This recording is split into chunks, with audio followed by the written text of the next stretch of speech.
반갑습니다. 제가 지난 3월 10일에 주체사상파는 어떻게 권력을 획득했나 이런 제목으로 강의를 했었어요. 근데 그 강의는 일종의 오리엔테이션 강의였어요. 사실 주체사상파는 어떻게 권력을 획득했나 이거를 제가 한두 번에 다 정리를 할 수 있을지 잘 모르겠어요. 근데 할 때마다 사실은 이번이 끝이었으면 좋겠다라고 생각을 하는데 주체 사상에 대해서 말하기가 참 싫어요. 그리고 주체 사상에 관련된 자료를 보는 게 굉장히 고통스러워요. 왜냐하면 그것이 저한테는 참 추문으로 스캔들로 보이지 그렇게 바람직하고 공부하고 외고 싶고 그런 내용이 전혀 아니에요. 그런데 왜 그럼에도 불구하고 제가 이 강의를 7개월이 지나서 또 하게 됐나?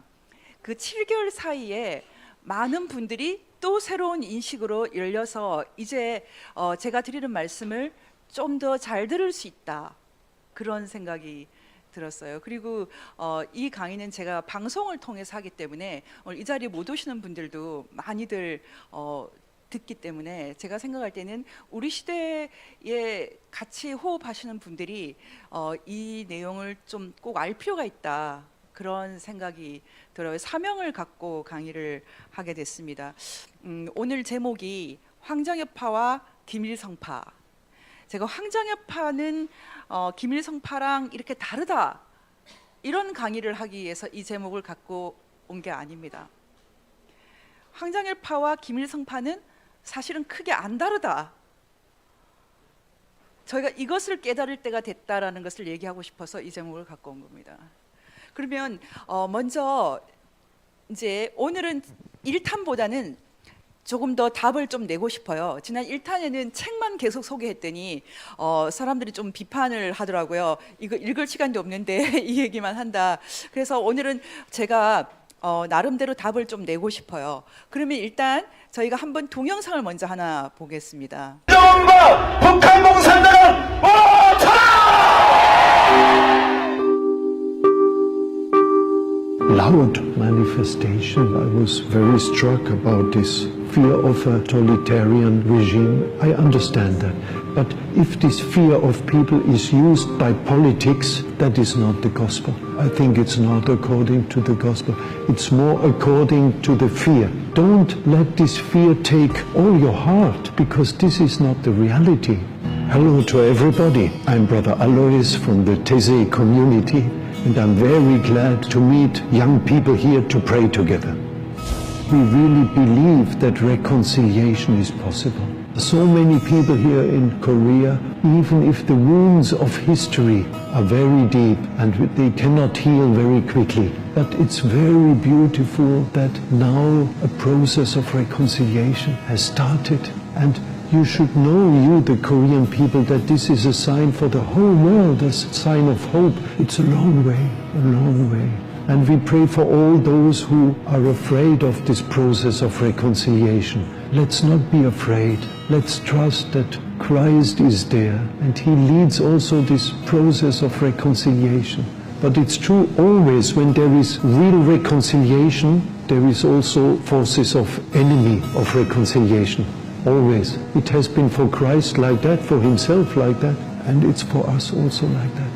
I think first we have to face this fear. This fear exists within us. 여기 계신 분들 지금 집에서 보시는 분들은 모르겠는데 지금 여기 오셔서 듣는 분들은 다 감동이 안 오는 것 같아요. 아무도 주사파에 물든 분이 없어요.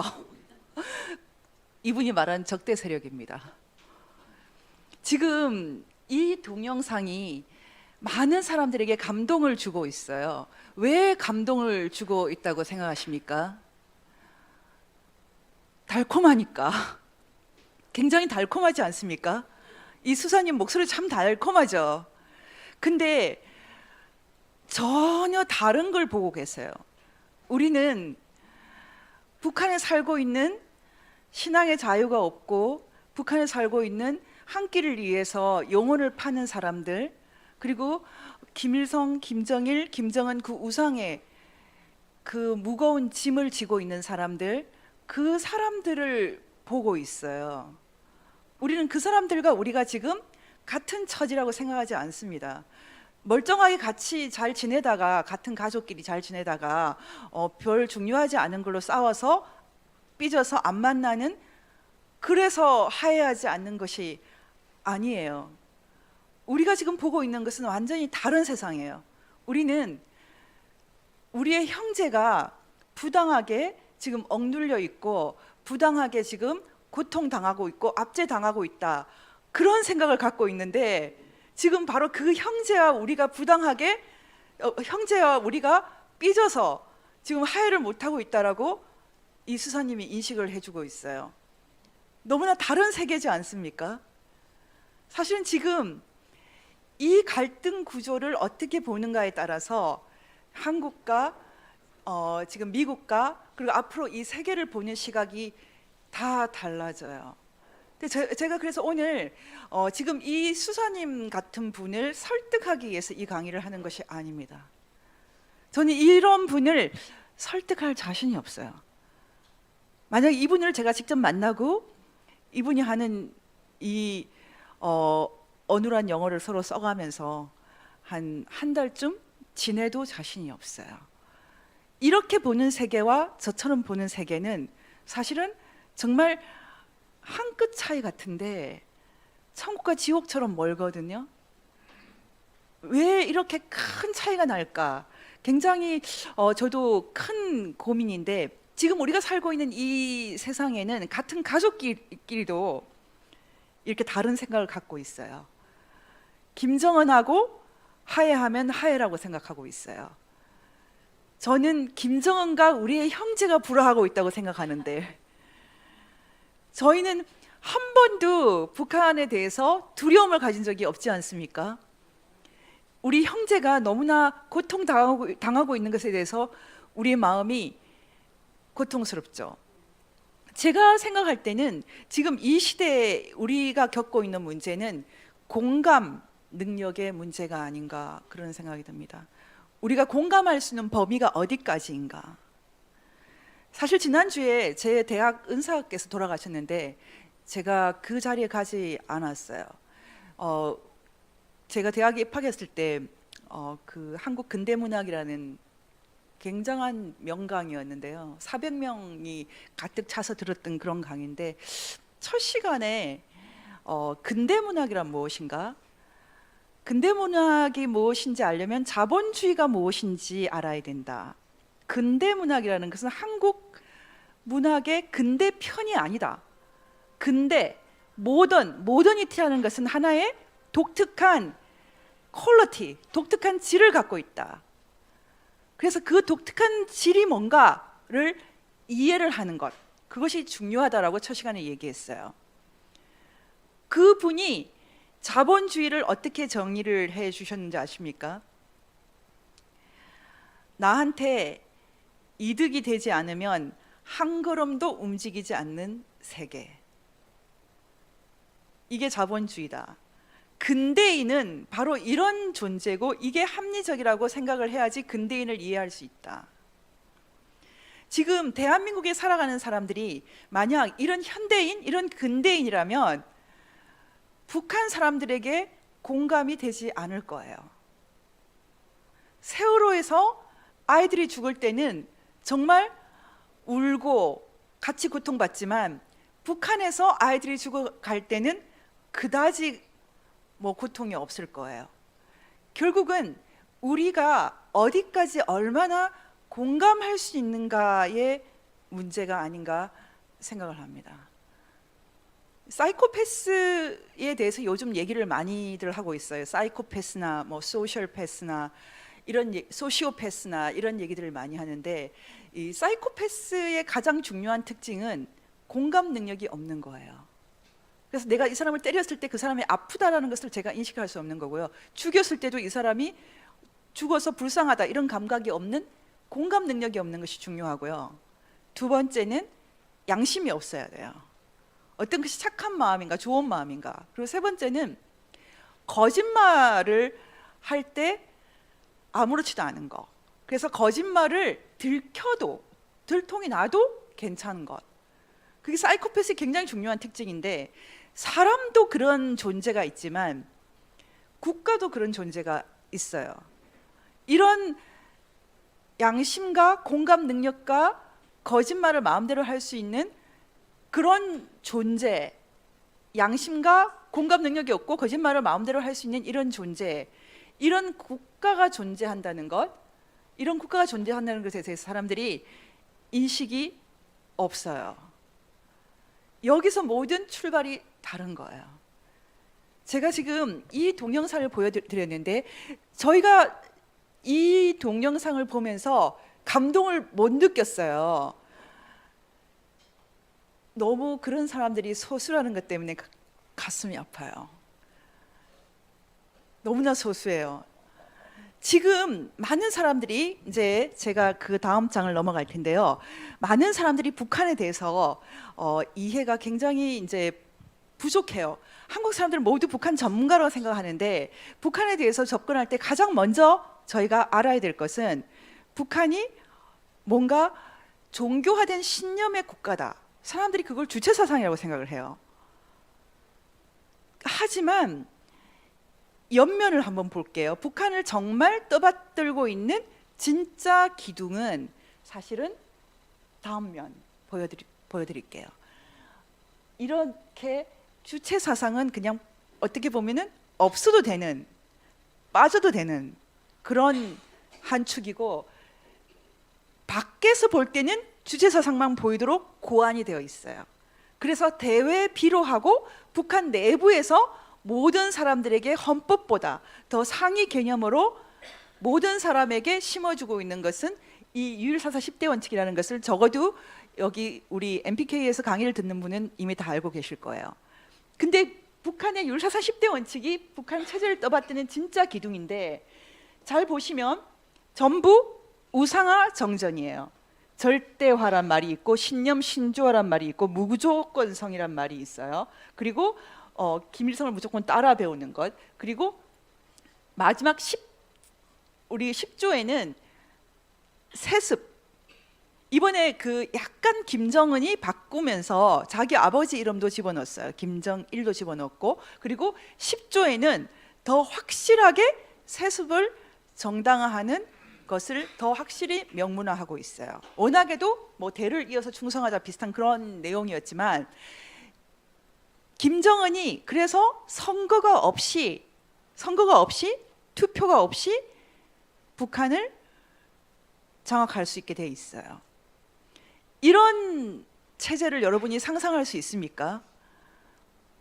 권력을 완전히 이렇게 이런 신조에 의해서 절대적으로 장악할 수 있는 예전에 중세나 아닌 근세의 그 유럽 왕이 갖고 있었던 그 권력하고 비교가 안 되는 신적인 지위죠.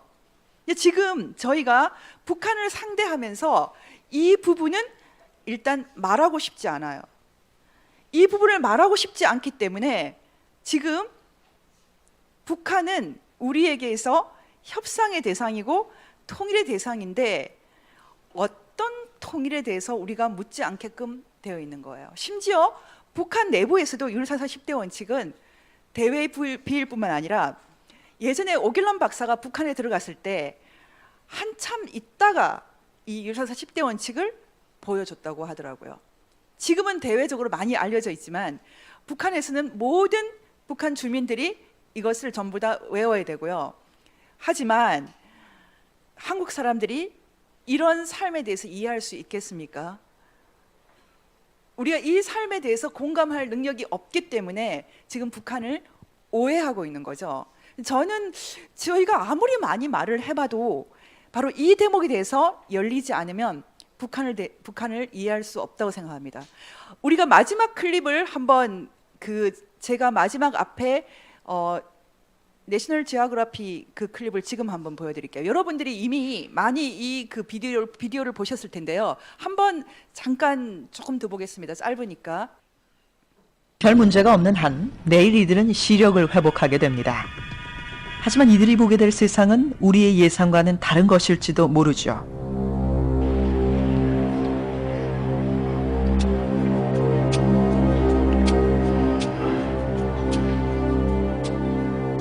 백내장 환자들이 병원에 모여 로이트 박사가 붕대를 풀어주길 기다리고 있습니다. 박사는 1000명이 넘는 환자를 수술해 목표를 이루었지만 환자들은 아직 결과를 확신하지 못하고 있죠. 이 일이 순조롭다면 백내장 수술이에요, 사람들은 백내장. 붕대를 풀자마자 그 즉시 앞을 볼 수 있게 됩니다. 안내원들은 사진을 찍을 때 경애하는 지도자의 초상화를 자르지 말라고 경고합니다. 맨 처음 결과를 확인하게 된 23살의 여성은 아버지와 함께 왔습니다. 그녀는 수년 동안 완전히 실명된 상태였죠. Open her eyes. 자, 눈 들어요. 야? 눈 들어요. 보여요? 아버지 어디 있나 여기? 아니야, 내 보이느냐? 잘 보인다. 보이니? 위대한 장군님의 덕분이구나. 우리 장군님께 근절을 드려한다. 우리 장군님 정말 고맙습니다. 이 자리에서 아버지 장모님께 감사 인사를 드리고 싶습니다. 위대한 연주자 김정일 원수님 정말 고맙습니다.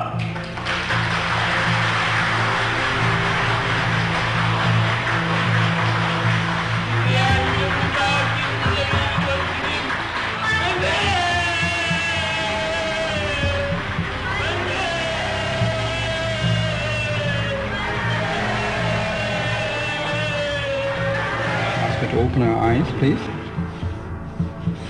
보여요? 지원 소위를 도만해서 소금을 많이 내어 장모님께 기쁨을 드리겠습니다. 정말 고맙습니다.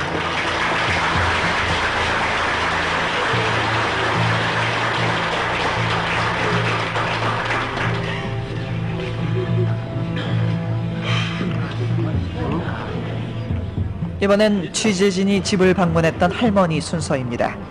경애하는 지도자 동지를 뵙는 게 오랜 소원이셨죠. 할머니는 만족하셨습니다. 정말 고맙습니다. 정말 고맙습니다. 이 아버지.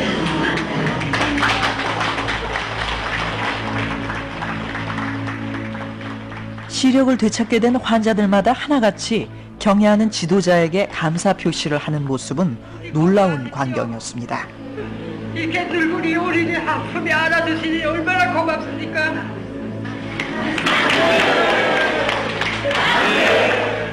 온갖 고난을 겪으면서도 이곳에서 일어나는 모든 업적의 주인공은 김정일입니다. 영지 만세. 이게 정상입니까? 근데 우리가 지금 남북 평화를 위해서, 화해를 위해서 이걸 정상으로 말해 줘야 됩니다. 이거를 용인해야 됩니다. 제가 이번에 저희 은사님이 돌아가셨을 때 가지 않았던 이유는 지식인으로서 이런 것을 그냥 무심하게 볼 수 있는 그 지식인들의 얼굴, 그 대부분 대학 교수겠죠. 그들의 얼굴을 보는 게 더 고통스러워서 가지 않았어요. 제가 근대문학, 현대문학 교수가 첫 시간에 말했던 그런 의미에서 현대인이라면, 근대인이라면 탓할 게 없습니다. 하지만 제가 하고 있는 일은 이미 현대인의 일이 아닌 것 같아요.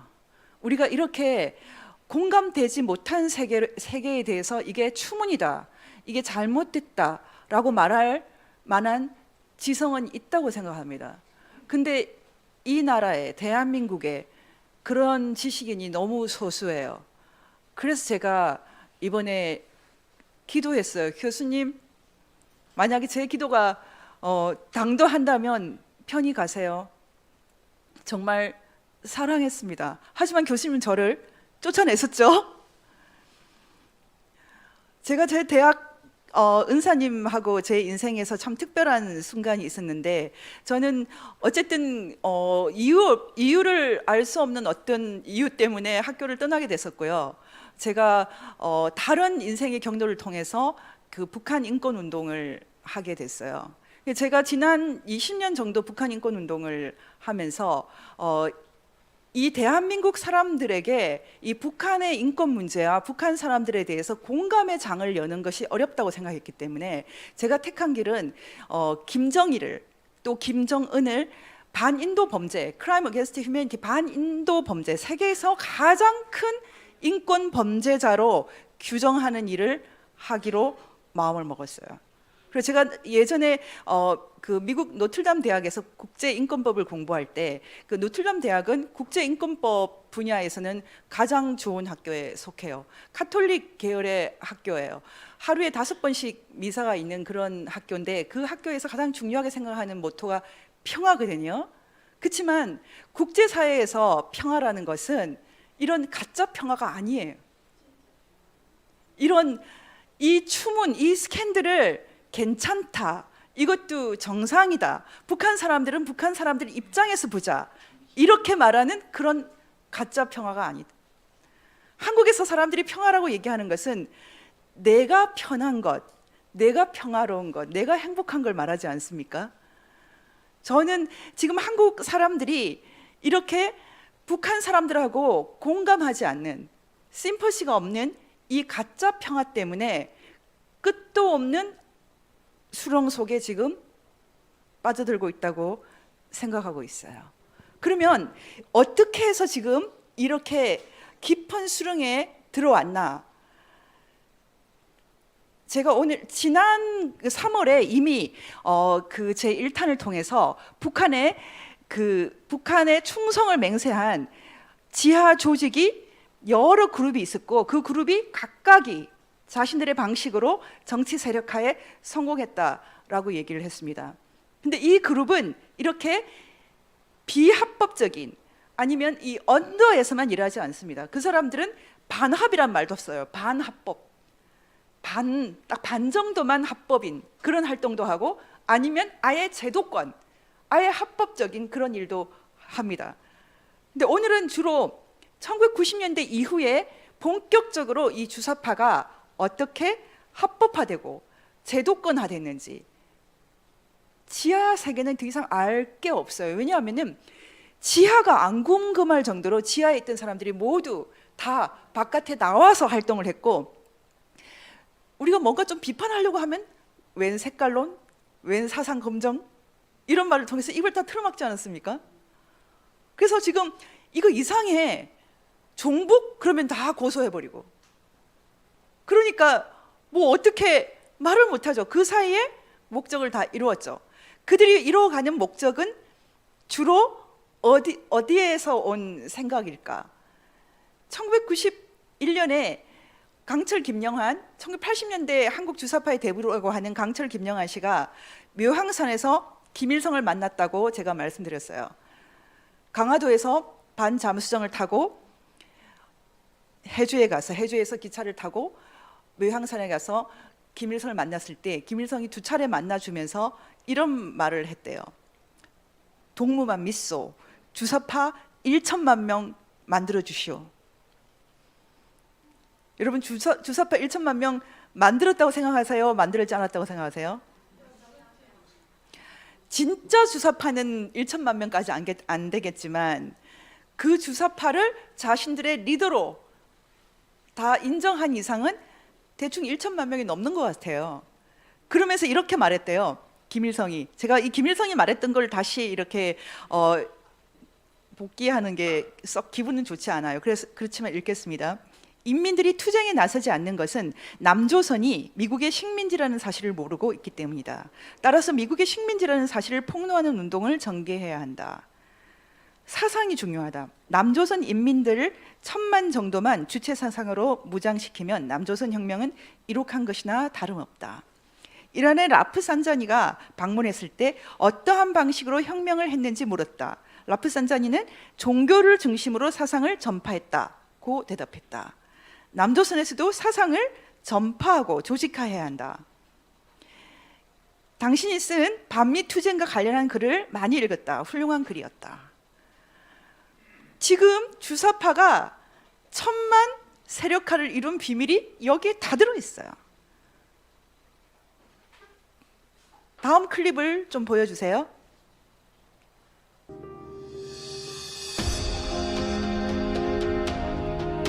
광주에서 학살하고 그것도 모자라 이제는 길 가던 우리 동생들까지 따라 죽이는 주한미군에게 우리가 이제는 우리 힘으로 너희를 쫓아낼 것이고 우리끼리 잘 살 것이라고 경고합니다. 살인미군 처벌하라. 한미수파 개정하라. 조지 부시 사죄하라. 국민들에게 마음을 사과하라.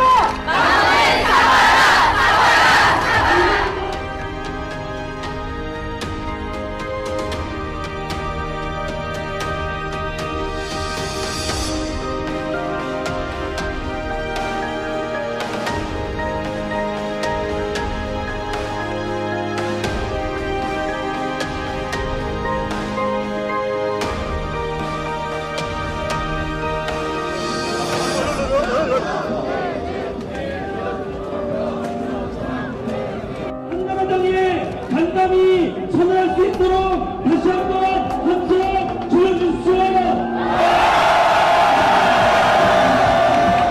1% 교전을 위한 정부 이명박 정부 퇴진하라.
여러분 지금 보신 이 클립을 보고 북한에서 미라가 되어 있는 김일성이 흐뭇하겠죠.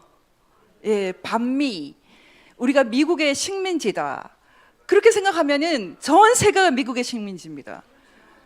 유엔의 그 분담금 중에 4분의 1을 미국이 냅니다. 그리고 웬만한 것은 미국 사람들이 세금으로 충당하는 것이 아니면 국제사회가 돌아가질 않아요. 미국 사람들이 그렇게 부자로 살지 않습니다. 돈 벌면 3분의 1 정도는 대부분 다 집값으로 다 내고요. 엄청난 세금과 미국 사람들은 세무서를 정말 무서워해요. 정말 무서워해요. 제가 예전에 미국 갔더니 어떤 분이 우리 교포 중에 한 분이 감옥 가 있더라고요. 물어봤더니 이 주류 취급하다가 탈세한 것 때문에. 그렇게 치면 한국에 주류 취급하는 분들 감옥 갈 분 정말 많아요. 세금이 그렇게 무서워요. 그렇게 엄청나게 미국 사람들이 세금 내서 유엔의 분담금 4분의 1을 내요. 전 세계가 미국의 식민지겠네요. 미국의 도움을 받지 않는 나라를 찾기가 굉장히, 중남미는 더 심하죠. 전부 다 식민지입니까? 전 세계가 어떻게 보면 강한 나라들에게 협력을 받아가면서, 요청을 받아가면서, 그리고 한국의 자액들 미국 돈 엄청 써요. 미국에 있는 온갖 기구들에 놓고 해서 펀드를 엄청 받아가거든요. 우리가 다 식민지입니까? 식민지란 말 자체가 거짓말이죠. 그런데 지금까지 수십 년 동안 한국의 젊은 사람들이 하고 있는 것이 바로 이 일입니다. 다음 페이지 보겠습니다. 하지만 제가 첫 번째 그래서 결론을 내립니다. 주체사상파는 어떻게 권력을 획득했나? 첫 번째 돈입니다. 지난 시간에 제가 말씀드렸어요. 그때 김영환 씨가 김일성을 만나고 현금 40만 불을 받았어요. 그 당시에 5억쯤 되는 돈을 받았죠. 굉장히 큰 돈이에요. 91년에. 그 돈이 다 어디로 갔을까요? 그 돈은 명목은 주사파의 정치 세력화를 위한 거예요. 땅에 떨어지지 않았을 것 같죠? 북한에서 온 돈만 전부가 아니에요. 그 돈도 일부겠죠. 하지만 더 중요한 것은 한국 기업들도 많이 냅니다. 제가 지금 보여드리는 이 한빛누리재단을 보세요. 한빛누리재단이라는 것은 한국에 있는 최고의 건축, 거의 재벌급의 건축회사, 청와대 상당한 건물을 지었고 인천공항을 지었고 김대중 컨벤션 센터 그리고 평양과기대 등등 해서 웬만한 대토목, 대건축을 다 지은 한국 최고의 건축회사 정림건축이 바로 이 한빛누리재단을 만들었어요. 그리고 한빛누리재단의 사실상 오너는 김형국 목사라는 나들목교회 목사님이에요. 카톨릭이 지금 많이 종북화됐다 이런 말을 많이 듣죠. 가장 달콤하고 교묘하게 이 세력을 지지하고 있는 것은 제가 보기엔 개신교인데요. 한번 보십시오. 이 단체들. 저는 이 단체들이 전부 다 오종종 한빛누리재단에 돈을 받고 있지만 다 종북이라고 생각하지 않아요. 전 요즘에 종북이란 말 잘 쓰지 않아요. 왜냐하면 북한이 남쪽에 별로 이렇게 하달하는 것보다 남한에서 북한 체제를 유지시켜줘야 되는 사람이 더 많아요. 1990년대에 북한이 대홍수로 이제 우리도 무너지는구나 이렇게 생각하고 있을 때 남쪽의 주사파들이 논리를 만들어서 북한에 전해줬어요. 쪽지를 보내줬어요. 그게 뭐냐면 미국의 경제 봉쇄 때문이라고 말해라. 홍수 때문이라고 말해라. 아니 북한이 체제가 생기고 지금까지 경제 봉쇄가 경제 이념이에요. 폐쇄 경제, 계획 경제가 이념인데 무슨 미국의 경제 봉쇄 때문에 사람들이 굶어 죽나요? 그런데 그 논리를 남쪽 주사파들이 만들어서 북한에 쪽지를 갖다 밀었어요. 그래서 북쪽에서 이거 기발하다. 그래서 갑자기 북한의 경제 식량난이 전부 미국의 경제 봉쇄로 된 거예요. 남쪽에서 지금 주사파들이 다 만들어서 제공합니다. 전 종북이란 말을 요즘 잘 안 써요. 북한은 지금 식량난 이후에 어떻게 하면 현금 떨어지나. 심지어는 한총련 애들이 왔을 때 북한에서 그렇게 싫어한다는 거예요. 보수가 오면 좋아한대요. 얌전하다고.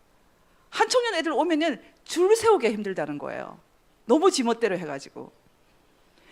북한은 누가 와서 현금을 떨어뜨리면 되는 거예요. 그것 말고 관심이 없어요.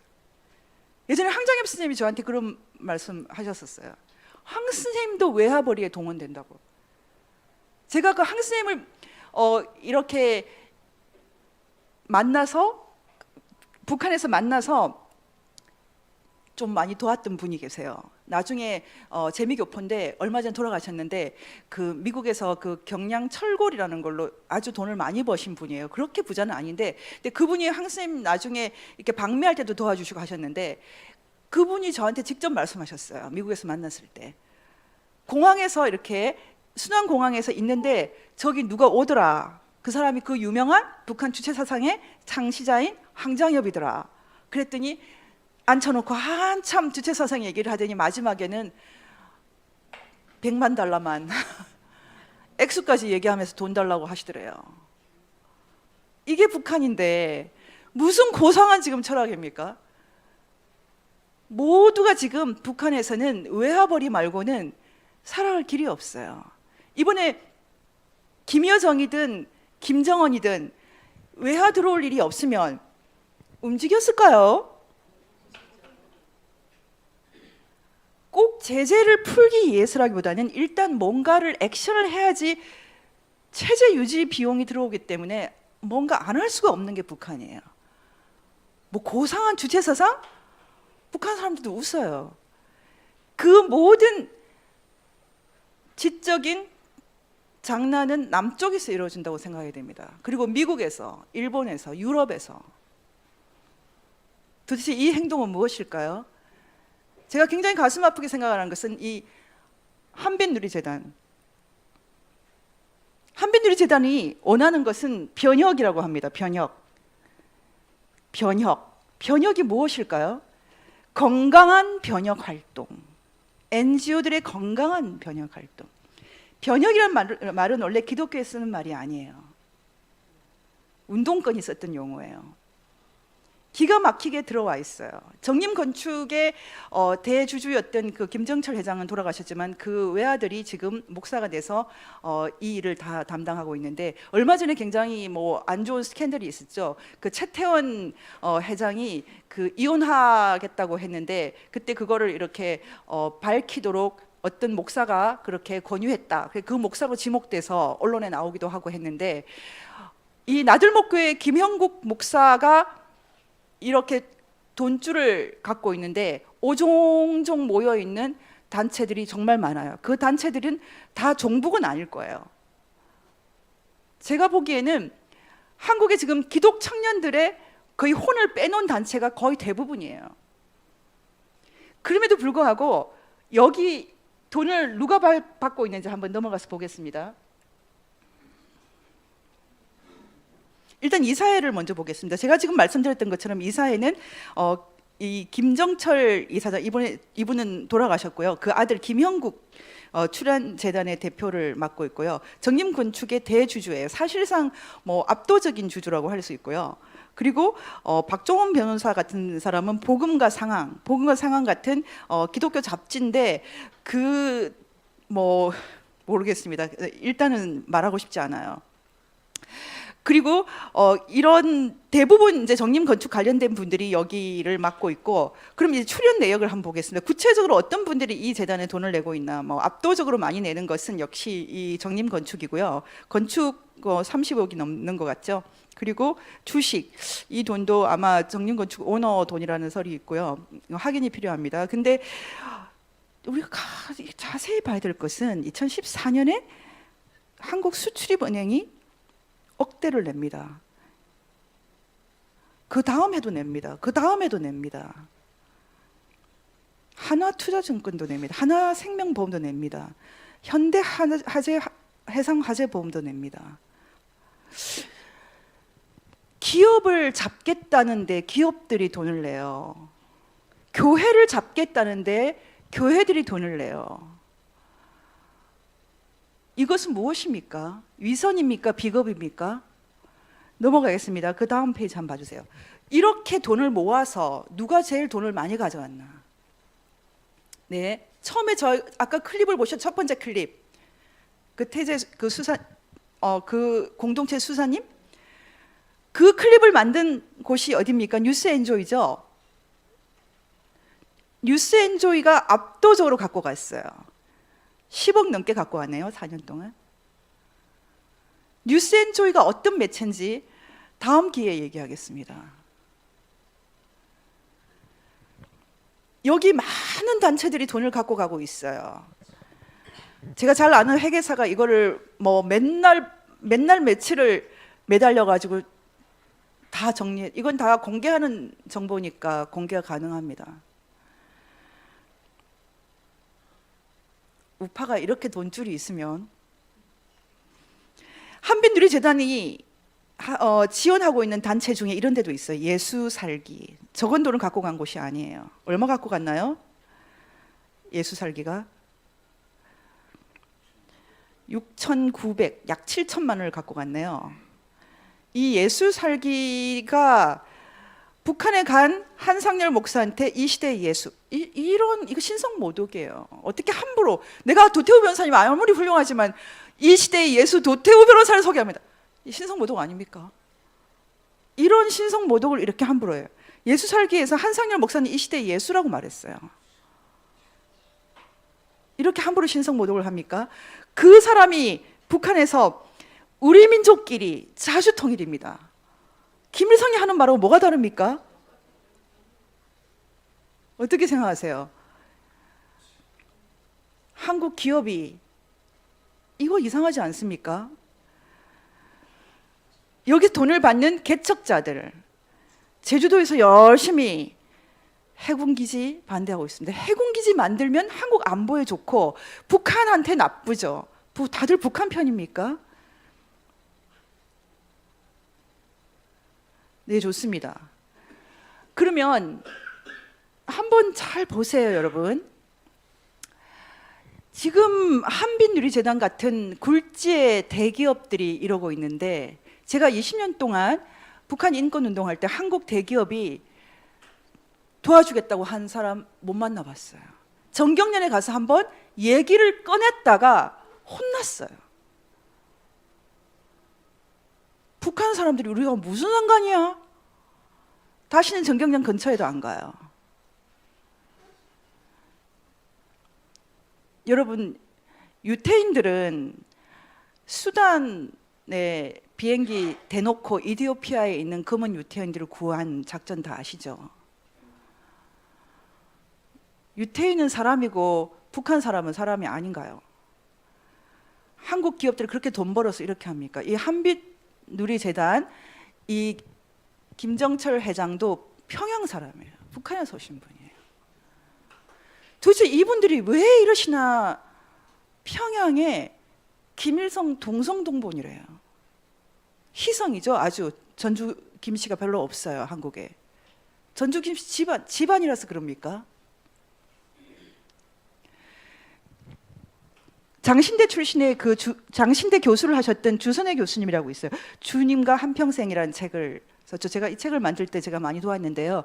이 주선혜 교수님의 이 책에 보면은 어떤 장면이 나오냐면, 북한에 있을 때 이분이 북한에서 올라마셨어요. 북한에 있을 때 큰아버지가 새로 산 집에 같이 살았는데, 거기서 한 집에서 강량욱 목사랑 같이 산 적이 있다라고 얘기를 해요. 강량욱이라면은 조그련의 일대 대표를 했던 목사죠. 그 아들이 죽을 때까지 또 계속 조그련을 맡았어요. 조그련은 북한에서 조선 그리스도교 연맹인가요? 북한에서 김일성 체제를 떠받들어주는 소위 기독교 단체예요. 지금 한국의 교회들이 모두 조그련하고 손을 잡고 있죠. WCC를 매개로.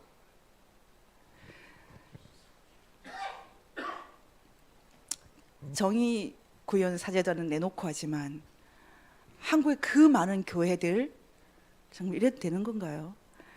그러면 한번 그 다음 장면을 보겠습니다. 그럼 좋습니다. 다시 가겠습니다. 사람 중심? 그 다음 장면, 사람 중심 관악특별구. 여러분, 사람 중심이 무슨 뜻일까요? 사람 중심. 이게 비디오인가요? 예, 한번 보여주세요. 사람을 맨 앞에 둔다.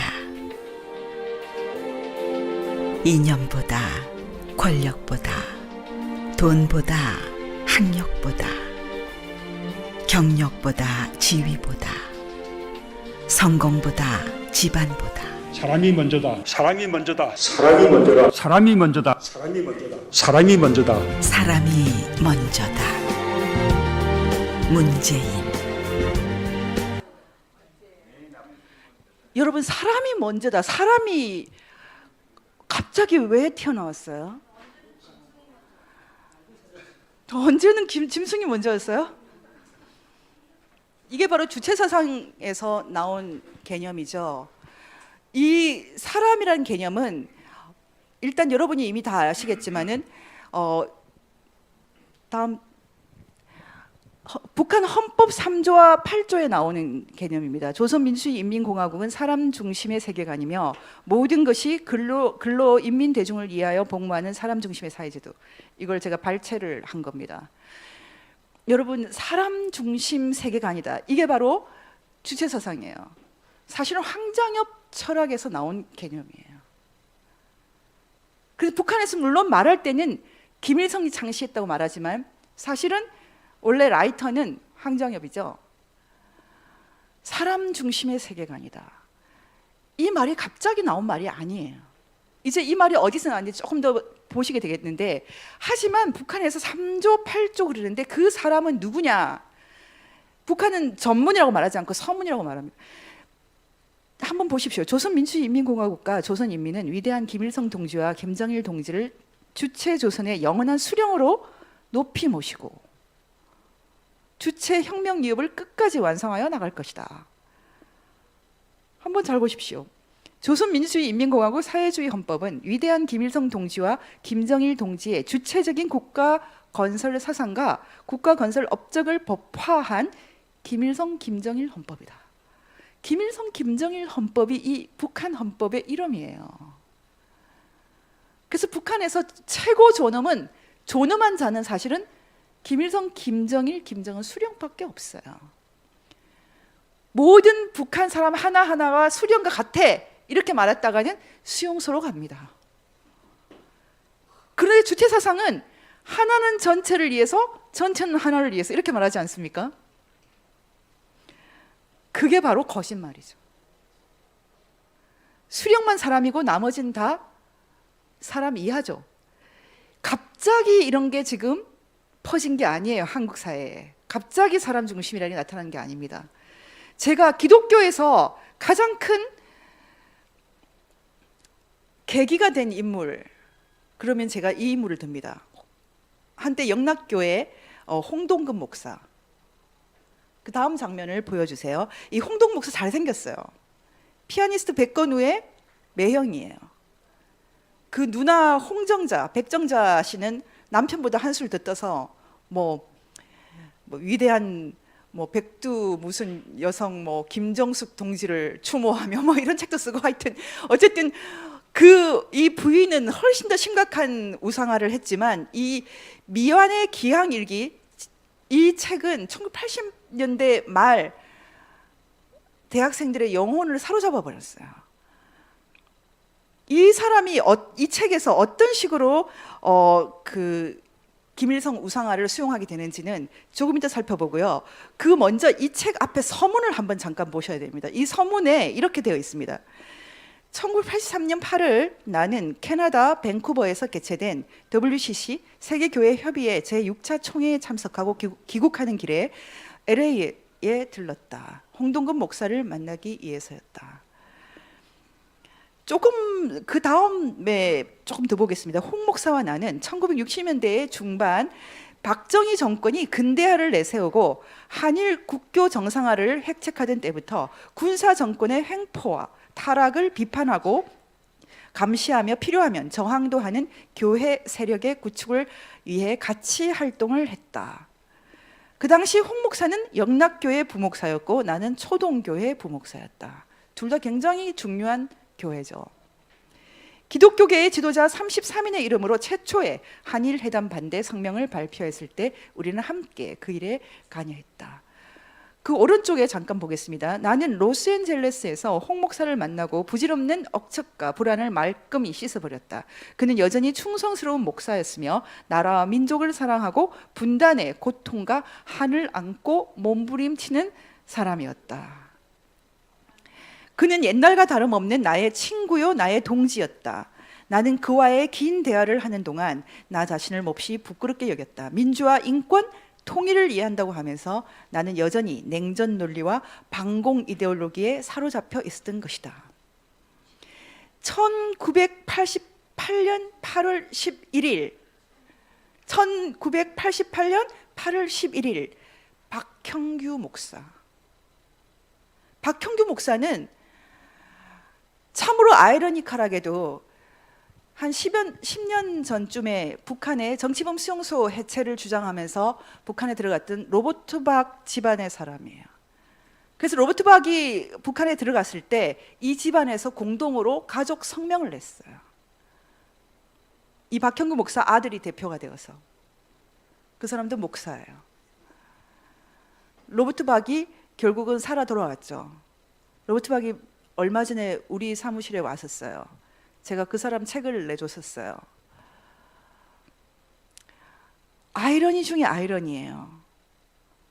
그런데 이 박형규 목사가 속해 있었던 그 교단은 지금도 이 생각 그대로예요. 박정희가 미워서 김일성을 택했다. 지금 한국 민주화 운동하는 사람들이 박정희가 미워서, 이승만이 미워서 김일성을 택했습니까? 그러면 영혼을 판 거죠.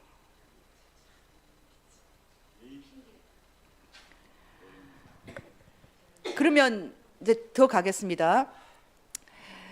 제가 이 내용을 많이 읽으면 너무 힘이 들어요. 아까 그래서 이제 저희 여기 간사님한테 좀 뽑으라고 했더니 자기도 힘들다고 또 다른 사람한테 맡겨요. 그래서 돌고 돌고 돌아서 겨우 이제 몇 구절만 뽑았는데 제가 읽어드리겠습니다. 그 내용이 이렇습니다.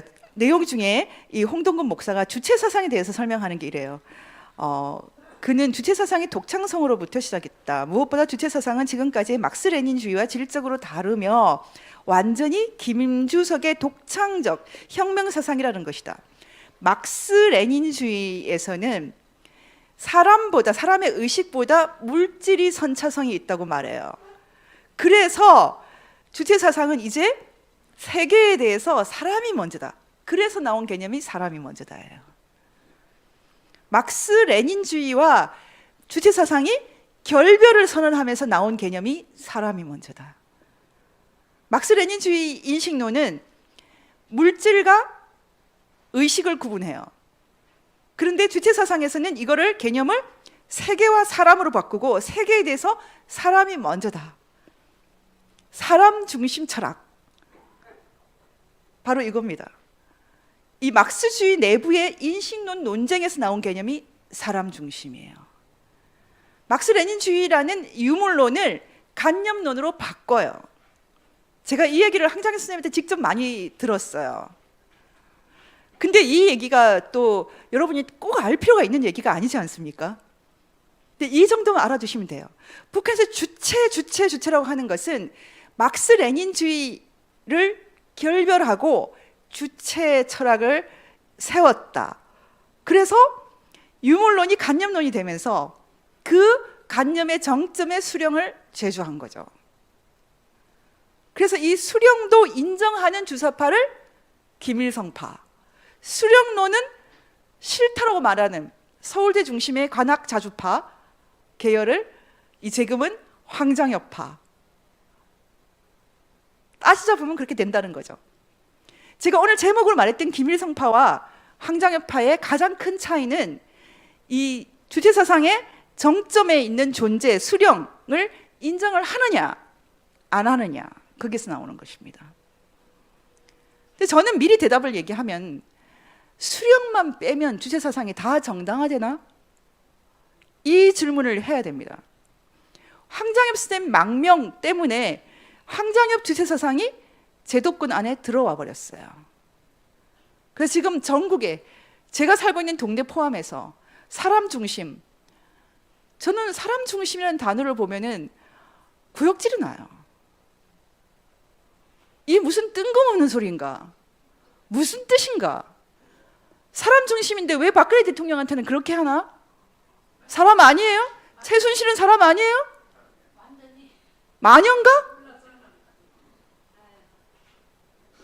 태극기 든 사람은 사람 아니잖아요. 촛불 든 사람만 사람이잖아요. 무슨 말 하는 걸까요? 홍동근 목사가 쓴 글을 조금 더 보겠습니다. 그러면 주체사상의 철학 원리는 무엇인가? 선생은 주체사상은 완전 사람 중심의 새 철학사상이라고 했죠. 선생은 여기 북한에서 만난 사람이고요. 사람이 모든 것의 주인이며 모든 것을 정한다는 것이다. 그 다음 페이지, 나는 이 인간 중심의 새 철학이 기독교 인간론과 가깝다고 느꼈다. 기독교의 성경은 사람이 하나님의 형상대로 창조되고 그 속에 신의 신성과 창조력과 영원 불멸성을 가지고 있어서 세계에 이보다 더 귀하고 지고한 존재가 없다고 가르친다. 기독교 인본주의. 이게 기독교 인본주의가 탄생합니다. 어떻게 생각하세요? 그 다음에 보겠습니다. 이제 이 주체사상의 지도원리에 대해서 말한다. 선생은 주체사상에서 가장 중요한 것은 인민대중의 자주성이라 했다. 이 자주성을 구현하기 위하여 주체사상은 사대주의와 민족 허무주의를 철저히 배격한다고 한다. 즉, 큰 나라와 발전된 나라를 섬기고 숭배하는 노예사상과 동시에 자기 나라, 자기 민족을 스스로 멸시하는 허무주의를 없애야 한다는 것이다. 그는 미제에 대한 사대주의가 오늘의 문제라고 지적했다.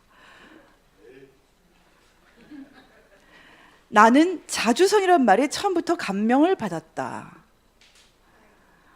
내가 그리스도인으로서 나를 위해 십자가에 죽으신 예수님의 이렇게 최고의 사랑과 충성을 바치고 있는가? 사람인 수령 앞에도 그가 탁월한 영도자이기에 인민 대중이 신적인 숭배와 복종을 바친다는데,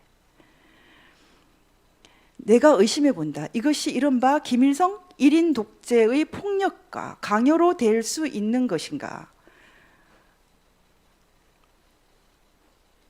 폭력과 강요가 아니라 진심으로 우러나오는 숭배감. 그래서 하나는 전체를 위하여, 전체는 하나를 위하여, 이 나라 구호가 생각난다. 즉 수령은 인민대중을 이해하고 인민대중은 수령을 이해한다는 것이다. 미국 신학교를 나오신 분이에요. 이 책이 정말 많은 젊은 영혼들을 사로잡았어요. 지금도 사로잡혀 있어요. 우리가 지금 이 수령에 대해서 묻지 않고 어떤 통일을 해야 됩니까? 지금 이대로 통일을 하면은 김일성 동상을 그대로 세워둬야겠네요. 최근에 그래서 예전 좌파들이 말을 바꾸고 있어요. 이제 한민족 두 국가, 이국가 체제로 가자. 각자 다른 나라로 가자. 사실은 헌법을 파기하자는 거죠. 자유민주 기본질서에 의한 평화통일 추구 4조를 없애자는 거죠. 없앨 수 있을까요? 예, 그럼 다음 이제 제가 시간이 많이 갔기 때문에 조금 빨리 해야 됩니다. 여기까지 했던 결론은 그겁니다. 돈도 있고요. 기독교 목사, 그것도 영락교회라는 한국 최고의 보수교회 출신의 목사가 이렇게 멋지게 해줬어요. 이 홍동건 목사를 한국에서 가까이 했던 그 데이빗 로스라는 오대원 목사는 이분을 높이 평가하고 나중에 이 사람을 많이 평가할 거다. 이분이 한국에서 만든 예수전도단이 얼마나 신앙 좋은 사람들이 모여 있습니까? 이분이 하는 캠프에 이 홍동건 목사의 부인 홍정자가 와서 강의도 했어요. 여러분, 우리가 이렇게 딱 듣기에도 참 불편한데 김일성을 기독교 속에 확 끌어들이는 것이 몇 초 걸리지도 않은 것 같지 않습니까? 정말 다리 하나 건너는데 걸리는 시간도 아닌 것 같아요. 이게 바로 영혼이 무너지는 것 아닌가. 가톨릭 성공회 개신교 할 것 없이 왜 이 추문에 대해서, 이 신성 모독에 대해서 감이 없습니까? 지금 이 시대에 이 주사파 강의가 정말 어려운 것은 이것이 지적인 합리적인 그런 베이스에서만은 이해가 되지 않기 때문이에요. 공감 능력이 없고 신성에 대해서 이해가 없는 사람들한테는 이게 가능한 세계일 수도 있어요. 우리가 이 사람들을 어떻게 설득할 수 있습니까? 저는 그래서 오늘 이 강의는 그 사람들을 설득하기 위한 강의가 아니에요. 그 사람들이 진다, 우리가 이긴다, 이 얘기를 하기 위해서 이 강의를 하는 겁니다. 그 다음, 좋습니다. 이제 정말 중요한 얘기는 지금부터예요. 그럼 지금 권력을 갖고 있는 이 주사파들, 이 문제를 어떻게 할 것인가? 이 지금 권력을 갖고 있는 주사파들은 이 다음 클립을 보십시오. 이 강철 서신을 썼던 김영한 씨 영향권에 있어요. 김일성을 만났던 그 사람. 선생 뭐 이렇게 얘기하면서 반미에 관한 글을 많이 봤다. 이 강철 사진 이 책은 김영한 씨가 직접 저술한 것이 아니라 김영한 씨 글을 모아서 출판사에서 낸 글인데요. 이 강철 서신에 한번 그 다음 클립을 보시면 사진이 있어요. 이 사진이 모택동의 모택동 이 목판화는 1940년에 중국 대륙을 일제와 반민족적인 국민당으로부터 해방시키기 위해 싸운 중국 공산당에서 만든 그림이다. 모택동의 중국 공산당을 모델로 운동권에게 품성을 가르치기 시작한 거예요. 운동권을 만나보면 특히 PD 계열은 싸움닭이에요. 막 똑똑하고요. 자기 똑똑하다고 난리도 아니에요. 근데 이 주사파들은요, 부드러워요. 품성을 가르친 거예요. 사실은 이 품성론이 주사파, NL 주사파를 학생 운동권을 장악하게 만든 힘이었어요. 품성을 강조. 북한에도 없는 거예요. 북한 주사파에도 없는 거예요. 공손하게 말하라. 공평하게 매매하라. 빌린 것은 돌려주라. 손상시킨 것은 배상하라. 사람을 때리거나 울리지 말라. 곡식을 손상시키거나 밟지 말라. 부녀자를 희롱하지 말라. 포로를 학대하지 말라. 쭉 나와요. 품성이. 보십시오.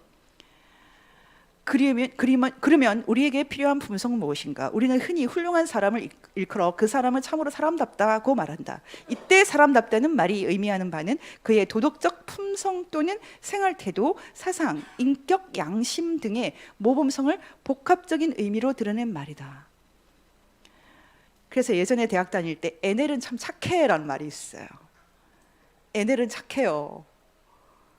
PD는 똑똑하다는 칭찬 듣지만 좀 정 떨어져. 무슨 말인지 아시겠죠? 지금 정의당의 PD 계열이에요. 정의당에 더 매력을 느끼는 사람들은 많지만 소수잖아요. 그렇죠? 근데 지금 이 품성론이 사실은 NL 주사파가 학생 운동을 장악하는데 굉장히 큰 힘이 됐어요. 그다음에 다음 페이지 넘어갈게요. 이 그 강철 서신 이제 거의 끝에 보면은 반미 청년회는 제가 지난번에 말씀드렸지만 반미 청년회는 지금 권력을 갖고 있는 사람들하고 관계가 굉장히 깊어요. 뭐 자민통 그룹하고 또 관련도 돼 있는데 이 사람들이 지금 전대협을 추동했던 세력이라는 설이 있어요. 근데 지금 이 반미 청년회가 썼던 글에 보십시오. 설득력을 지닌 말부림, 북한 말인가? 이 스킬을 가르치는 거예요. 어떻게 대중들. 저는 그런 면에서 참 대중들에게 스킬을 가르치는 이게 참 필요한데 저는 혼을 잘 내잖아요. 이렇게 막. 오늘도 아까 두 변호사님한테 막 이렇게 신경질을 내고 제가 그랬는데 저는 이렇게 혼을 잘 내거든요. 그래서 우리 조카들도 나를 별로 안 좋아했어요. 도망가요 막. 근데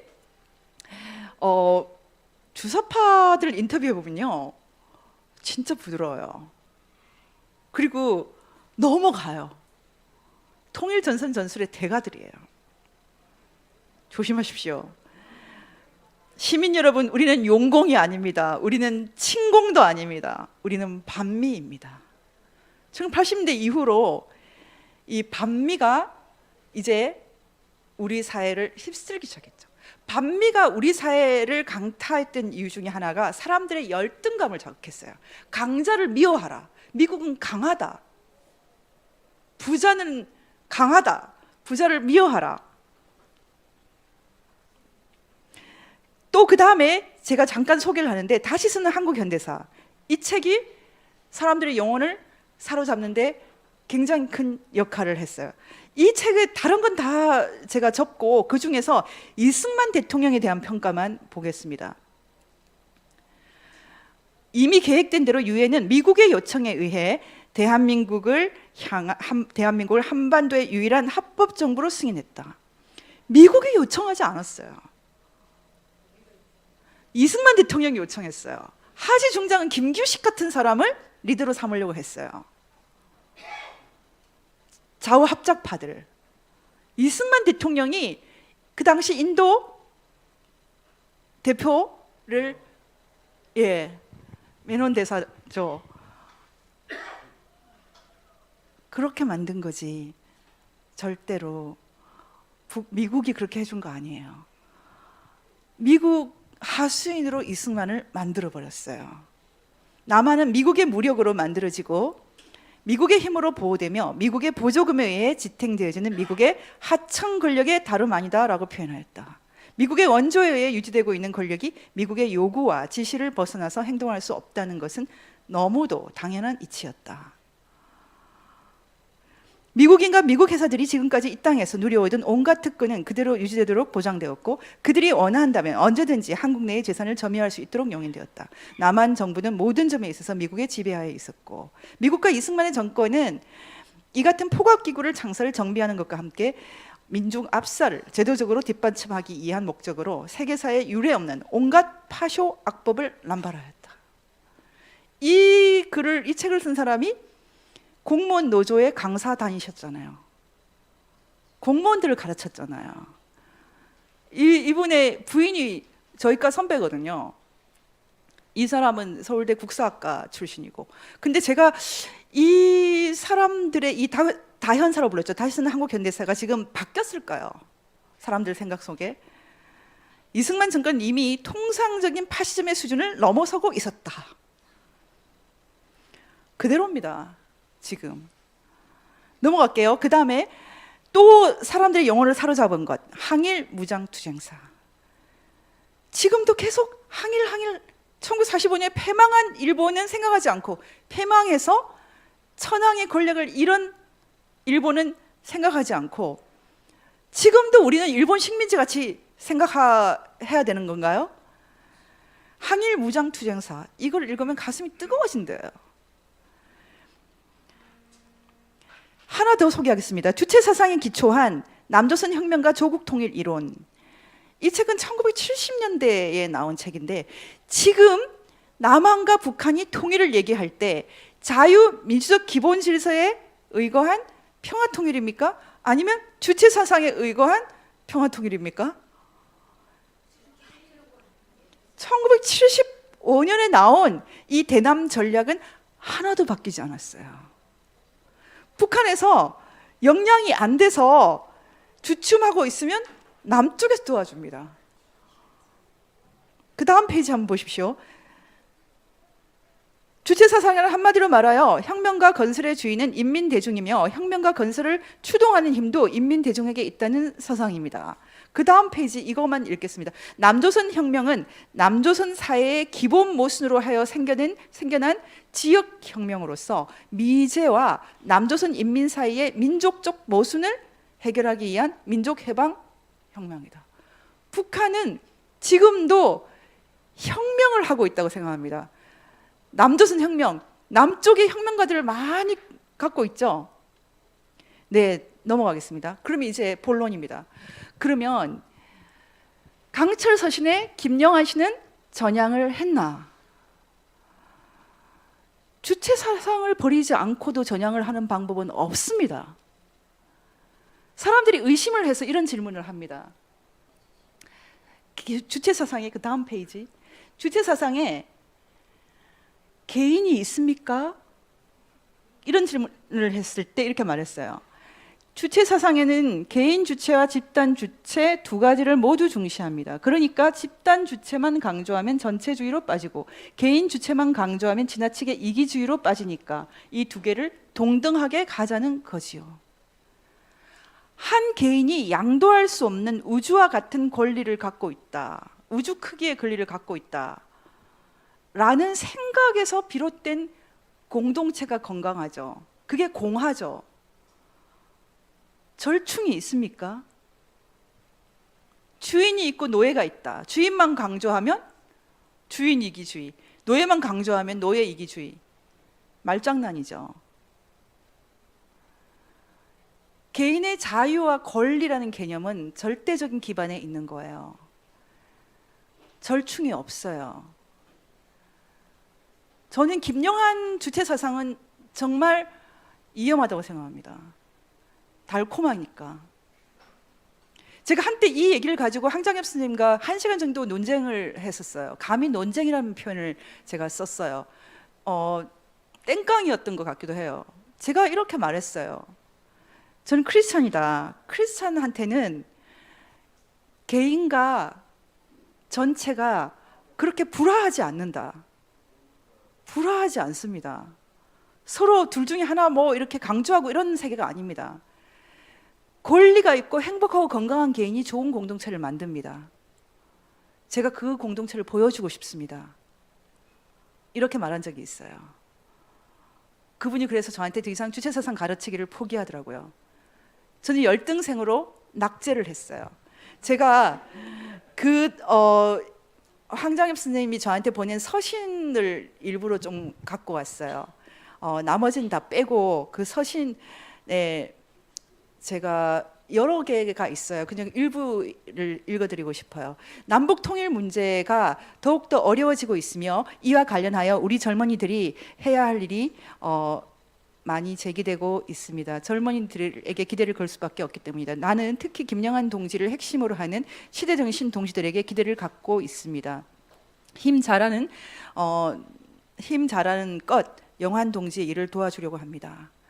황장엽 선생의 주체 사상의 그 맥을 이은 장자죠. 장례식에서 사진을 드셨죠. 황장엽 선생님이 이루지 못한 것을 하시겠다고 합니다. 또 이런 서신을 저한테 주셨어요. 정권의 기초는 정당이 되어야 합니다. 정당을 강화하지 않고 연설이나 하며 돌아다녀서는 승리하여도 진짜 승리가 아닙니다. 앞으로 민주주의를 확고히 수호할 수 있는 정당을 건설하는 데 기여할 결심입니다. 인간 운명을 개척하는 길을 밝혀주는 철학은 정치적 실천을 통해서 구현되어야 합니다. 주체 사상이 인간 운명의 길을 밝혀주고 그것을 현실로 만들기 위해서는 정당을 만들고 반드시 정치 세력화하겠다고 말씀하셨어요. 많은 사람들이 그렇게 하고 있습니다. 어느 정도는 성공을 했죠. 황장엽 선생님은 제가 굉장히 오랫동안 만나 뵀던 분이지만 한편으로는 저는 이런 생각하고 있어요. 김영한 씨나 황장엽 선생님이나 애국자인 것은 의심할 필요가 없다. 민족을 사랑하고 나라를 사랑하는 것. 근데 이분들의 결정적인 문제가 있다면 이분들은 자기 신념을 유포하는 것을 나라보다 더 중요하게 생각한다. 황장엽 선생님이 자기의 주체 사상을 포기시키면 자살하려고 항상 칼을 양말 안에 숨겨 다닌다고 저한테 그날 말씀하셨어요. 주체 사상이 뭐길래? 여러분들 그렇게 생각하실 수 있죠. 근데 지금 한국에서 일어나는 모든 사태가 바로 죽을 수도 있는 사상, 순교할 수도 있는 사상. 어떤 사람은 김일성을 위해서 죽을 수 있다고 생각하고 많이들 죽었어요, 지금까지. 어떤 사람은 주체 사상을 위해서 죽을 수 있다고 생각하고 있고요. 또 저는 크리스찬으로서 예수를 위해 죽을 수 있다고 생각하고 있어요.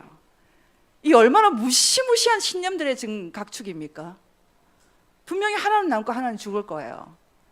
지금 당장은 모르지만. 그래서 제가 지금 주체 사상을 위해서 죽겠다는 사람을 설득시키려고 이 자리에 나왔겠습니까? 지금 이 나라에는 설득이 아니라 하나는 없어지고 하나는 남는 그런 신념의 전쟁이 있다. 우리가 그걸 알고 살아야 된다. 오늘의 주제가 바로 이것입니다. 다음 페이지 넘어보겠습니다. 그러면 주체사상파가 어떻게 권력을 획득했냐? 반미 도그마를 만들었고 사상을 결집시켰고 사상을 종교화했어요. 김일성이 말한 것처럼. 하지만 그걸 이 사람들은 지혜롭게 굉장히 탁월하게 했어요. 저는 그 중에 가장 중요한 방법이 이거였다고 생각합니다. 언론.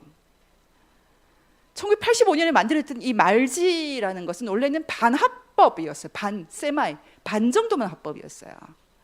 지금 이 김일성 인터뷰를 실을 정도니까 국가보안법이 살아있을 텐데 아직까지 뭐 잡혀가려면 잡혀가고 그래서 반 정도만 합법이었어요. 제도권이 아니었어요. 하지만 김대중 대통령이 당선되고 나서 곧바로 제도권을 시도했고 이 말지에서 나온 두 개의 언론이 지금 한국 언론을 사실은 끌고 간다고 볼 수 있어요. 그 중에 하나가 오마이뉴스고 하나가 민중의 소리예요. 여러분이 생각할 때 오마이뉴스나 민중의 소리가 별것 아닌 것 같죠? 엄청나게 강한 언론이에요. 오마이뉴스는 사실은 김영한 씨 이 전향 사건을 제가 그때 핸들을 할 때 그때 아주 독특한 위치에 있었어요. 김영한 씨가 1998년에 수령노는 날조다 이렇게 논문을 썼어요. 말지에. 그걸 보고 북한에서 김영한이 지금 어떻게 된 거야 하고 간첩을 난파시켰어요. 그 난파시킨 간첩 중에 한 사람이 자살을 했거든요. 그 사건 때문에 국정원에서 본격적으로 수사를 했던 거예요. 말지는 수령노는 허구다 이 글도 실어줬지만 나중에 김영한 씨가 전향 과정에서 중간에 도망을 쳤어요. 수사를 받다가. 그때 도망칠 때 공항에 가기 직전에 말지에 뛰어가서 인터뷰를 했어요. 그때 뭐라고 얘기했냐면 대규모 간첩단 사건을 국정원이 조작하고 있다. 나를 괴수라고 한다. 나보고 김일성을 만났다고 한다. 이런 거짓말을 치고 공항으로 도망갔어요. 왜 이런 엄청난 거짓말을 쳤겠어요? 보호를 하고 싶은 사람이 있었기 때문이죠. 협상을 하다가 자기가 수사를 받으면서 자기 조직원 중에 상당수가 이미 전향이 됐다고 생각했는데 검거를 하겠다고 말했기 때문이죠. 그 중에 한 사람이 그 당시 청와대 출입기자였어요. 말지 청와대 출입기자. 제가 나중에 이 사람들이 검거될 때 그 중에 몇 명은 개인적으로도 아는 사람이더라고요. 대학 다닐 때. 참 마음이 굉장히 무거웠는데 이 그 말지 기자 중에 한 사람이 지금 알라딘 그 조유식 사장이에요. 알라딘 조유식 사장하고 김경한 두 사람은 말지 기자 출신이었고 그 당시 김경한 씨는 청와대 출입. 이 사람은 나중에 그 다음 재건 민혁당 관련돼서 혐의를 못 벗어서 감옥을 갔었죠. 근데 이거 복잡한 얘기를 오늘 다 할 필요는 없을 것 같아요. 어쨌든 근데 이 말지가 이 사건에 휘말렸었어요. 그리고 나서 곧바로 이 인터뷰를 했던 오연호 씨는 말지를 나오자마자 오마이뉴스를 만들었고 김대중 노무현 시대에 엄청나게 승승장구를 했어요. 기자를 제도권 기자를 시민 기자 개념으로 바꾸면서 아무나 기자가 될 수 있다. 누구나 기자가 될 수 있다. 그런 개념으로 누구나 글을 쓰게 하고 또 돈을 받을 수 있도록 이 시스템으로 엄청난 센세이션을 일으킨 오마이뉴스의 지금도 대표를 하고 있죠. 오마이뉴스가 나중에 출입처를 갖고 청와대까지 다 출입하게 되면서 최근에는 오마이뉴스 기자 출신이 아마 총리 비서실장인가로 들어갔죠. 엄청난 권력기관이 됐어요. 주사파에서 출발했던 말지의 한 줄기 오마이뉴스가 제도권 깊숙이 들어갔고 또 한 줄기는 민중의 소리. 이 민중의 소리는 이석기가 이사였죠. 사실상 이석기 씨가 만들었다 이런 설도 있어요. 통진당의 기간지다 이런 얘기도 있었고 어쨌든 지금도 철저히 북한 입장, 북한을 대변한 북한 체제를 대변하면서 글을 쓰고 있죠. 2008년인가에 여기가 경찰청 출입권을 따냈어요. 청와대도 출입하죠. 누가 맡겠어요? 한국 언론이 주사파 세력을 제도권으로 끌어당긴 이후에는 더 이상 맥을 못 추게 됐죠. 안티 조선 운동 같은 게 괜히 생긴 거겠습니까? 이런 발판이 이제 만들어진 거고요. 그 다음 페이지 오마이뉴스 지금 잘 보십시오. 지금 한국 언론이 이런 상황입니다. 그럼 계속 이제 시간이 없어 줄이겠습니다. 지금 민중의 소리, 그 다음 그리고 더 중요한 것은 민노총 통일위원회 같은 데서는 아주 노골적으로 심지어 세습도 김정은이 김정일 아들이라서가 아니고 훌륭해서 위인이라서 이었다. 뭐 이런 얘기를 하는 정도니까요. 그리고 정의기억연대 정대협 물어보고 싶어요. 위안부 하면서 왜 북한 중국에서 그렇게 인신매매 당하는 북한 사람들은 안 보입니까? 그 다음에 민변 그렇게 인권 하면서 북한 사람들은 사람 아닙니까? 식당 종업원 그 사람들 불쌍하지 않으세요? 그 다음에 참여연대는 요즘에 독특한 글들을 많이 써요. 이 체제로 가자. 두 개의 나라로 가자. 통일을 포기하자는 얘기를 하는 것 같아요. 이제 마지막 클립을 제가 보겠습니다. 강철 서신에서 사람까지 1980년대 NL 학생운동회가 나중에 정치 세력화가 되는 과정에서 여러 가지를 겪었는데 그중에 학생운동권에서 최대 조직으로 성장한 것 중에 하나가 이 사람사랑이라는 조직이에요. 사람사랑, 사람 존중, 다 사람만 나오면 일단 하여튼 운동권 중에서 사람 말하는 운동권은 다 주사파예요. 지금 어떻게 됐습니까? 청와대는 학생운동권이 점령했다. 행정부는 시민단체와 노조가 접수했다. 지금 전대협 정권이라고 그러죠. 전대협 1기 이인영 의장 국회의원입니다. 2기 오영식 코레일 사장입니다. 3기 임종석 비서실장입니다. 4기 송갑석 씨는 김일성이 건강해 보여서 기분이 좋다고 말한 사람이죠. 최근에 납북 대신 실종으로 바꾸자고 한 사람이죠. 국회의원이에요. 국회의원 대통령 비서실장. 이게 한국입니다. 중요한 것은 이 상황에서 한국 사람들이 행복하게 산다는 거죠. 행복하게 산다는 겁니다. 종북 주사파가 득세한 비밀은 한국 지식인, 한국 우파, 한국 기독교가 얼마나 형편없는지를 알기 때문이에요. 그들이 얼마나 오만하고 교만하고 자기 자신밖에 모르고 소수의 훌륭한 분들이 있죠. 기본적으로 주사파, 종북 주사파들은 한국 우파들을 바보로 생각해요. 우습게 생각해요. 한국 우파 중에서 정말 자유의 의미, 인권의 의미, 우리가 정말 공기처럼 편안하게 누렸던 이 산소 같았던 것들, 법치, 자유민주주의, 헌법, 기본권, 이런 것들이 얼마나 귀한지, 집안에 있는 소중한 것들을 송두리째 다 잃으면서 그래, 다 해봐. 공산주의, 주사파 다 해봐. 그렇게 마음이 좋습니까? 제가 오늘 이 자리를 통해서 말씀드리고 싶은 것은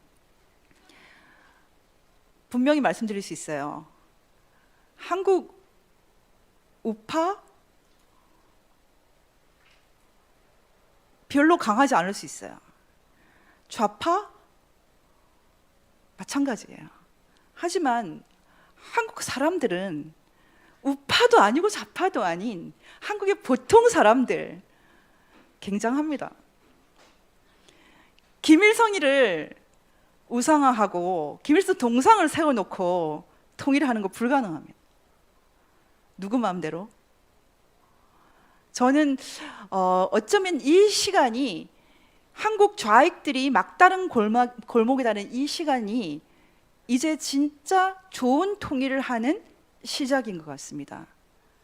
하나는 죽고 하나는 사는 생명과 죽음이 각축을 하는 이 시대에 한국의 보통 사람들은 건강하고 좋은 이념을 갖고 있어요. 분명히 승리할 거라고 생각을 합니다. 미국의 노예 해방 과정을 통해 보는 통일, 그러니까 자유 통일에 대해서 도 변호사님이 앞으로 2번 강의하실 텐데요. 다음 주부터 하실 텐데, 그래서 오늘 마지막으로는 저희가 같이 노래를 하나 불렀으면 좋겠어요. 노예 해방 시절 미국에서 만들어진 찬송가예요. 지금 많은 사람들이 한국의 갈등이 좌우 갈등이라고 합니다. 좌우 갈등이 아니에요. 참과 거짓의 갈등입니다. 그리고 어떤 민족에게도 이런 참과 거짓이 싸우는 때가 있어요. 저는 참 신기하게 북한이 자기들 늘 강명이라고 그래요. 김정일 강명성이라고 그래요. 빛의 세계라고 그래요. 강명의 천사라고 합니다. 근데 빛은 빛을 알죠? 빛이 이깁니다.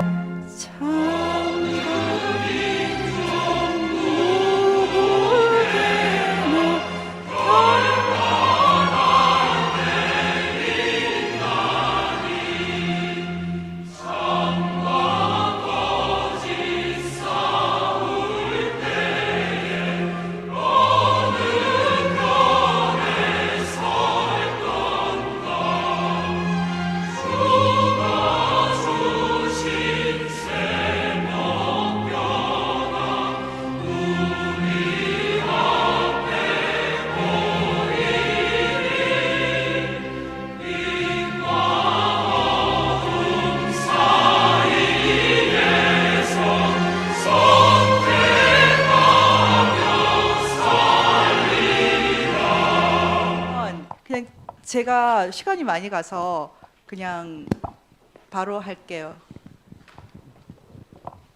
네, 질문 있으신 분 손 들어주시면 마이크 드리겠습니다. 예, 말씀해 주세요.